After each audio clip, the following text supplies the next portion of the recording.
Selamat sore. Ini VT 477 ya. Membahas mengenai perkembangan terakhir. Semalam terjadi pembakaran di 9 kota dan penjarahan di rumah pertama Syahroni, kemudian Eko Patrio, Uya Kuya, Nafa Urbah, dan terakhir Sri Mulyani. Sekali lagi, ini adalah channel edukasi, bukan channel hiburan. Yang ingin hiburan, skip aja. Dibahas dari sisi ilmu ekonomi politik, ada 4 poin ini ya yang kita bahas. 1, masalah utama adalah geng Solo itu melawan. Ya, kenapa melawan? Karena geng Solo ini adalah lokomotif yang udah menerjang badai dan menerjang semua undang-undang.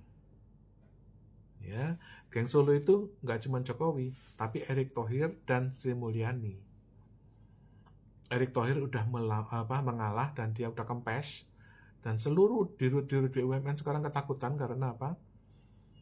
Lagi nunggu panggilan Kejaksaan Agung. Jadi geng Solo melawan. Kenapa? Dia udah keburu nyolong duitnya utang tersembunyi Cina, hidden debt China, 8.000 triliun. Itu sekarang yang lagi dikejar oleh Prabowo atau Kejaksaan bersama TNI. Kenapa dikejar? Karena utang tersembunyi tersebut ada berupa cash, berupa dana-dana liar yang dikeluarkan dari bank. Ini adalah pembobolan bank yang lebih parah daripada tahun 98. Tahun 98 itu waktu itu pembobolan dan membuat rupiah itu dari 2.400 menjadi 16.000. Sekarang gara-gara utang tersembunyi China 8.000 itu ketika dicatat, maka nilai tukar kita yang dari 9.000 itu sekarang udah jadi 16.500. Kenapa? Karena baru terbuka bahwa utang Cina itu membuat utang negara kita itu double. Utang negara kita juga 8.000, utang Cina juga 8.000. Sehingga dengan demikian, nilai tukar kita itu merangkak dari 9.000 pada waktu Jokowi naik, menjadi sekarang 16.500. Kalau seandainya geng Solo ini nggak melawan, satu persatu akan masuk.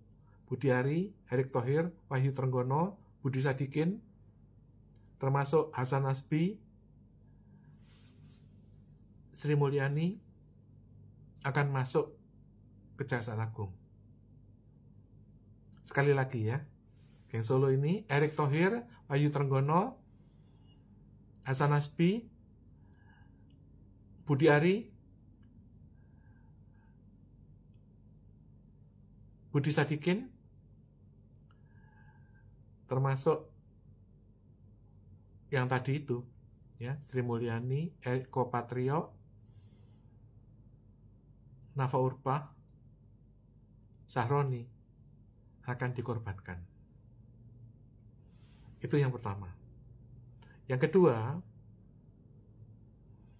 apa tuduhan kepada Jokowi yang fatal, yang membuat dia itu mati atau melepuh jadi mumi? Dia melanggar 2 undang-undang. 1, Undang-Undang nomor 5 tahun 54. Dua-duanya adalah tentang Bank Indonesia. Undang-Undang nomor 5 tahun 54 menyebutkan bahwa seluruh peredaran uang di Indonesia harus dicatat oleh Bank Sentral. Dan itu utang-utang gelap Cina, utang tersembunyi Cina yang lewat BUMN, itu tidak dilaporkan kepada Bank Sentral atau World Bank. Yang kedua, Undang-Undang nomor 23 tahun 99, di mana Bank Indonesia dilarang bail out atau menalangi utang negara. Itu bulan Desember tahun 2021, itu Bank Indonesia telah membail out utang negara 871 triliun. Itu fatal. Jadi kesalahan Jokowi adalah melanggar 2 undang-undang Bank Indonesia. Dan Yang ketiga adalah momentum kejatuhan Jokowi ini atau Geng Solo ini menjadi momentum bagi Parcok untuk dijatuhkan. Siapa yang menjatuhkan? Siapa yang menyuruh kelompok regu Brimob itu, Kompol itu? Siapa yang memerintah mengkomando penjarahan rumah Eko Patrio? Siapa yang menyuruh memerintah pembakaran rumah Uya-Kuya? Siapa yang suruh penjara rumah Sri Mulyani? Adalah demi jatuhnya Parcok. Sehingga Parcok nanti akan dikalahkan oleh penggantinya, yaitu Parjo. Dengan demikian, bagi Anda yang ingin ikut demo, lebih baik batalkan saja karena ini adalah kontender atau pertandingan antara Parcok lawan Parjo. Mundur, nggak usah demo. Selesaikan baik-baik. Kalau Parcok mau mundur, silakan mundur. Kalau Parjo mau menguasai Parcok, silahkan lanjutkan. Itu poin 3.